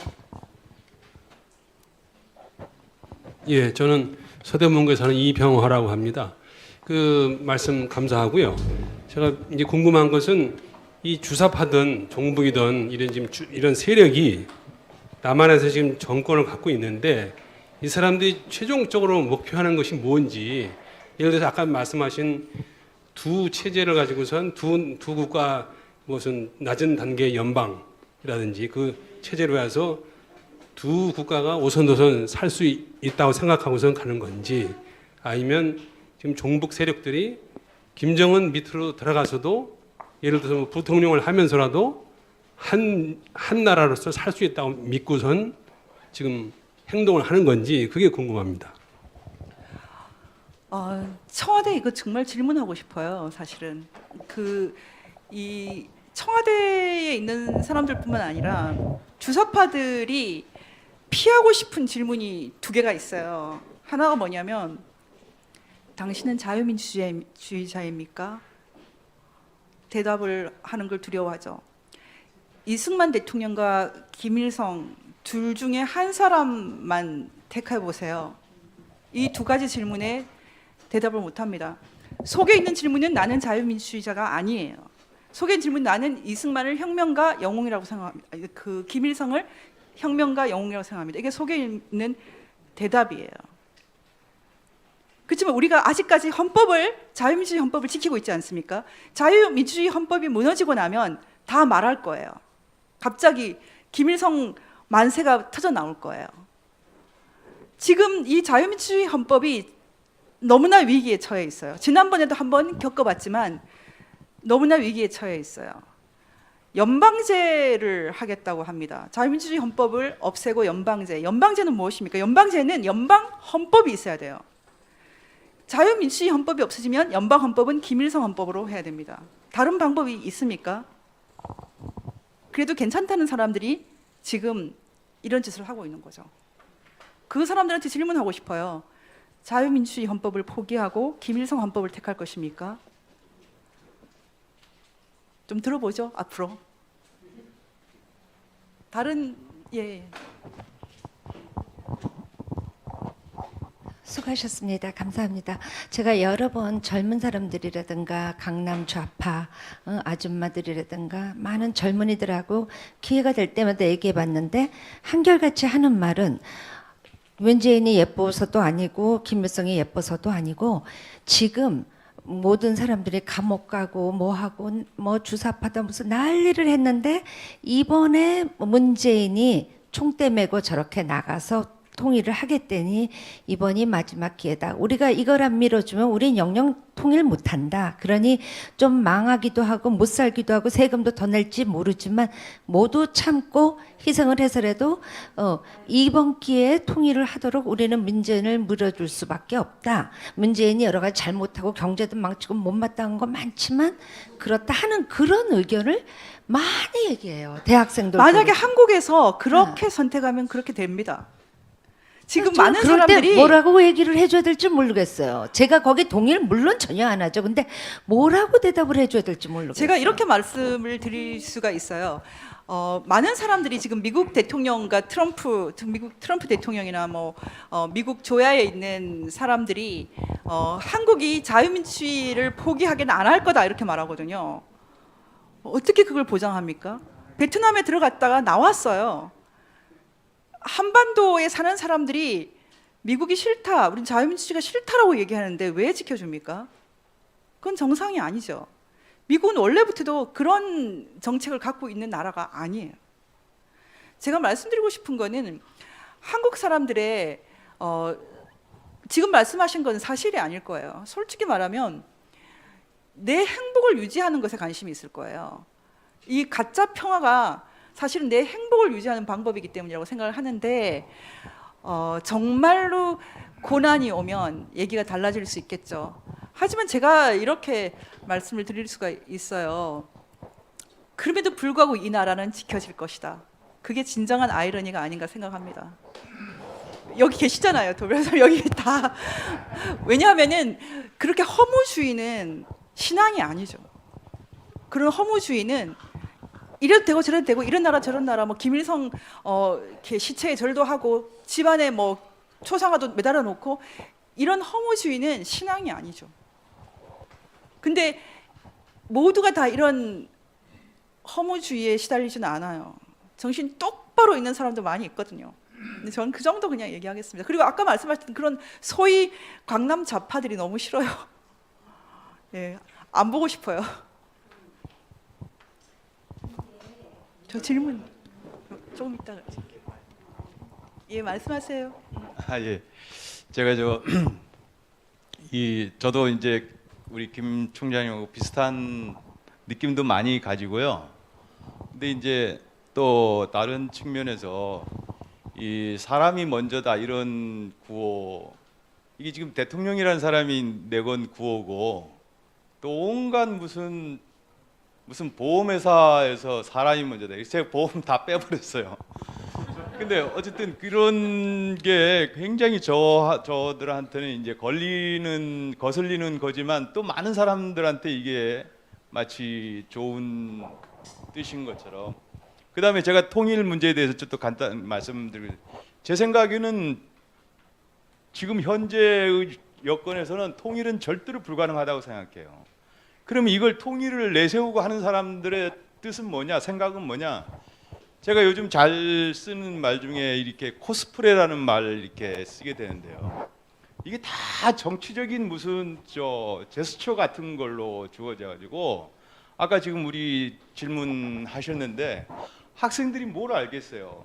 그냥 통일하는 것처럼 해가지고 평화 해가지고 이거 제가 정확하게 표현하자 그러면 기껏해야 이 평화 공존이고 소위 일국이체제라는 거죠. 근데 일국이체제라는 건 중국 같은 사회에서 홍콩이나 또는 대만이나 이런 자기들이 그냥 통일했다고 생각하고 체제는 두 갈래로. 근데 제가 이거 정치 구호로서 사람이 먼저다 이거는 우리가 사람들이 얘기할 때 어릴 때 이렇게 할머니나 엄마나 그래 사람이 제일 중요하지 이런 말 하잖아요. 그래서 우리나라 사람들의 맥락 속에서 참 듣기가 좋은 말이거든요. 그렇게 들어달라는 요구가 있을 수 있을 거예요. 근데 저는 제가 아까 이게 주사파에서 왔다라는 것은 어떤 정치 세력화 맥락에서 말씀을 드린 건데 사람이 중요하지라는 말이 지금 교수님 말씀하셨던 것처럼 얼마나 많은 해석의 여지가 있습니까? 사람이 중요한데 북한에서는 전부 사람이 기계가 하는 일을 하거든요, 진짜로.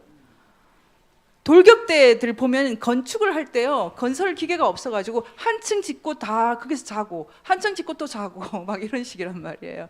사람들이 전부 돌을 다 나르고 이게 사람 중심하고 무슨 상관이 있습니까? 그래서 너무나 해석의 여지가 많은 사람을 구호로 내세웠기 때문에 책임을 지지 않는다. 이렇게 해도 사람이 좋고 저렇게 해도 사람이 좋고 책임을 질 수 없는 말이다. 우리가 어쩌면 좀 속을 수 있다. 이 정도 말씀드리고, 지금 통일에 대해서도 굉장히 중요한 말씀을 좀 해주셨는데요. 개인적으로 저는 예전부터 통일 얘기를 잘 안 하는 사람이에요. 북한 인권 문제를 할 때 사실 독일에서 통일이라는 말을 안 썼어요. 독일은 통일이라는 말만 쓰면은 하도 주변 국가들이 또 독일이 무슨 짓을 할지 모른다 이렇게 나오기 때문에 대신 동독 사람들이 먹고 잘 먹고 자유도 좀 누리고 이게 독일 정책, 동독 정책이었거든요. 사실 저는 이 생각만으로도 참 좋다고 생각을 하고 있어요. 기본적으로. 사실 북한 사람들이 좀 자유도 있고 마음대로 좀 돌아다니고 좀 마음대로 장사도 하고, 북한 사람들 시장을 중심으로 봐야 됩니다. 지금 우리가 돈을 함부로 지어주면 또 배급제 부활해서 시장 다 때려 붓습니다. 이게 무슨 잔인한 일입니까? 북한 사람들이 내 형제라고 생각하고 그 사람들이 어떻게 하면 좀 먹고 살고 자유를 누리고 이 정도만이라도 우리가 공감을 하면 통일은 인간이 만드는 게 아닐 거예요. 지금 교수님 말씀하셨던 것처럼 내가 이런 통일 저런 통일 얘기하는 게 사실 다 쓸데없는 말일 수 있어요. 콜 수상이 베를린 장벽이 무너진다는 얘기를 비서한테 듣고서는 이러다가 10년 안에 통일되는 거 아니야? 이렇게 말했대요. 이러다가 지금 독일이 10년 안에 통일되는 거 아니야? 329일 만에 통일됐거든요. 1년도 안 걸렸어요. 콜이 했습니까? 콜이 자기가 통일시켰다고 생각 안 했어요. 독일 기민당 카톨릭과 개신교 연합 같이죠. 히틀러 때 너무 이제 겪어가지고 이제 새신된 기독교, 그 힘으로 인간의 존엄성의 개념을 확실히 정립했어요. 그래서 히틀러를 찬양하는 것은 인간에 대한 예의가 아니라고 본 거죠. 지금 제가 하는 일, 제가 하는 전환기 정의의 핵심은 김일성, 김정일, 김정은을 찬양하는 것은 인간에 대한 예의가 아니다. 이걸 법적으로 정초하는 일을 제가 할 거예요. 유대인들은 그걸 제노사이드 법을 통해서 확립을 했는데 제노사이드 법은 한국 사람들한테 도움이 안 돼요. 한국인을 위한, 북한에 사는 우리 동포들을 위한 개념이 만들어져야 돼요. 그게 지금 법률가들이 해야 될 가장 중요한 일입니다. 마지막으로 질문 하나만 더. 예. 저 김장호라고 하고요. 강의 잘 들었습니다. 제 주변에 진짜 그 깨시민 문바 엄청 많습니다. 저희 회사에도 그렇고요.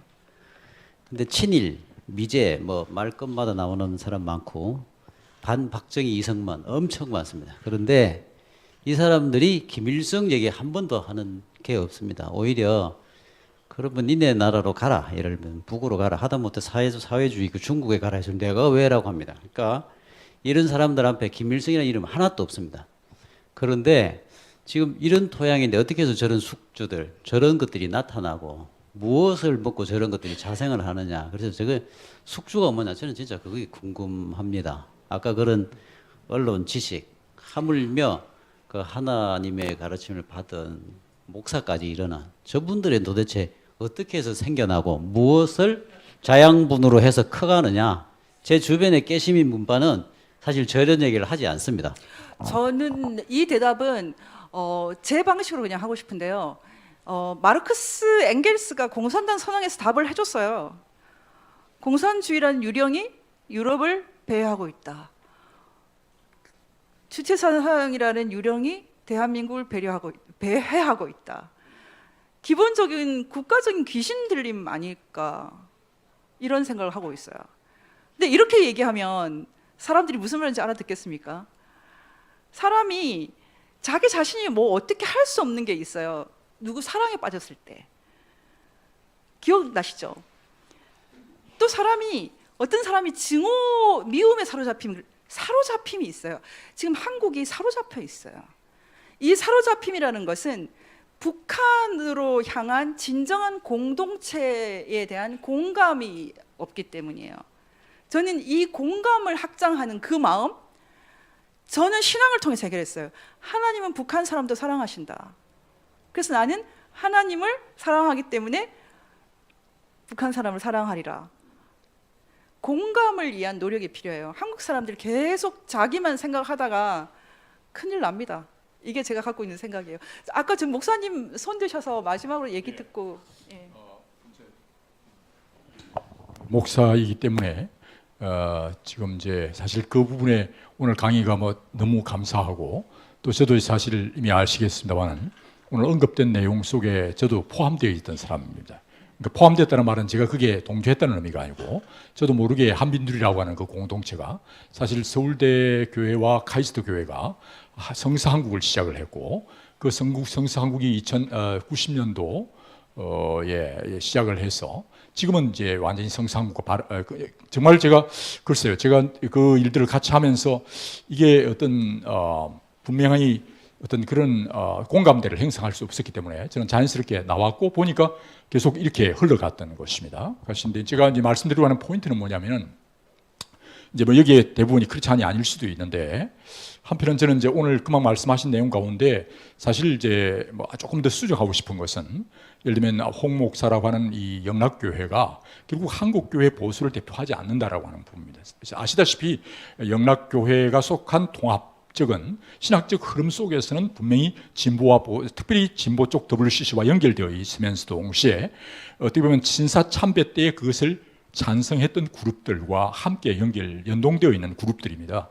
그래서 오히려 보수라고 하는 그런 표현들이 조금은 시정이 필요한 부분이 있고 또 하나 동시에 저들이 봐야 할 것은 사실 1907년 평양 대부흥 이후에 정말 그 성경 마태복음 28장 말씀대로 세례를 주고 가르치라고 하는 신앙의 이념, 신앙과 이념이 함께 연결되어야 되는데 한국 교회가 사실 그것을 놓쳐버렸습니다. 그래서 이 문제에 대한 철저한 반성이 한국교회 안에 일어나지 않는다면 사실은 아까 말씀하신 김일성과 김정은과 김정은으로 연결되는 이 신앙의 문제가 아까 말한 사로잡힘이라고 하는 문제에 있어서 우리의 분명한 세계관은 단지 힐과 육의 싸움이 아니고 악한 영들과의 싸움이기 때문에 사실 이것은 단지 체제의 문제가 아니라 그 배후에 숨어있는 영적 싸움이라고 하는 사실들을 우리가 알고 그것이 올바른 사로잡힘, 곧 성령의 사로잡힘이 아니고는 이 문제를 이길 수가 없다는 게 이제 우리의 기독의 입장인데 문제는 이 사로잡힘이 우리의 이념을 바로 살아봐 모든 이론과 사상을 그리스도께 복종케 하는 일들을 한국교회가 놓쳐버린 그 원인이 있었던 것이죠. 그래서 세례 주고 가르치고 지키는 것으로 연속되지 못한 그 원인이 있고 그렇기 때문에 저는 목회자의 한 사람으로서 이것을 반성하고 회개하고 가야 된다고 생각이 들어집니다. 예, 감사합니다. 제가 아까 영락교회에 대해서 얘기했던 것은 사실은 이제 그냥 상식처럼 말한 건데 제가 갖고 있는 좀 입장을 마지막으로 이제 말씀을 드리면 저는 지금은 전체가 중요한 것이 아니라 한 사람 한 사람이 중요한 시간이라고 생각을 하거든요. 전체 교회 중에서 다 다르지 않습니까? 저는 지금 그 마음 속에 이 정말 북한 사람들에 대한 공감과 고난 받는 사람들에 대한 그런 따뜻한 마음이 회복되면 사태가 잘 보일 거라고 생각을 합니다. 한 가지 더 말씀드리고 싶은 것은 우리 내면에 계속 자기를 우상화하는 그런 생각들이 끝도 없이 있어요. 특히 한국 우파들이 그 대목에서는 많이 반성을 해야 돼요. 제가 그 태극기 운동을 하면서도 아까 이제 도 변호사님하고 약간 좀 언쟁 일방적인 거지만 했던 것은 제가 태극기 그 인연을 보면서 너무 상처가 깊어요. 어떤 상처가 있냐면 누구를 만나도 이 사람 또 자기 입속을 차리겠지? 그걸 먼저 생각하게 될 정도예요. 그러면서 제가 이 MPK에서 만나는 많은 분들이 희망인데 정말 나를 버리고 멸사봉공하는 마음, 사실 그 마음이 저 열등감으로 쩔어 있는 이 주사파들을 이길 수 있지 않을까 그런 생각입니다. 그리고 김일성, 김정일, 김정은을 우상화하고 숭배하는 그런 사람들은 다 천벌받습니다. 천벌이 없으면 천국이 없는 거죠. 지옥이 없는 거죠. 그렇게 되어 있지 않습니다. 진짜 지금이라도 한국이 이 너무나 더러워져 있는 이 가치 세계를 정화할 때가 아닌가 그런 생각을 합니다. 예, 이상입니다.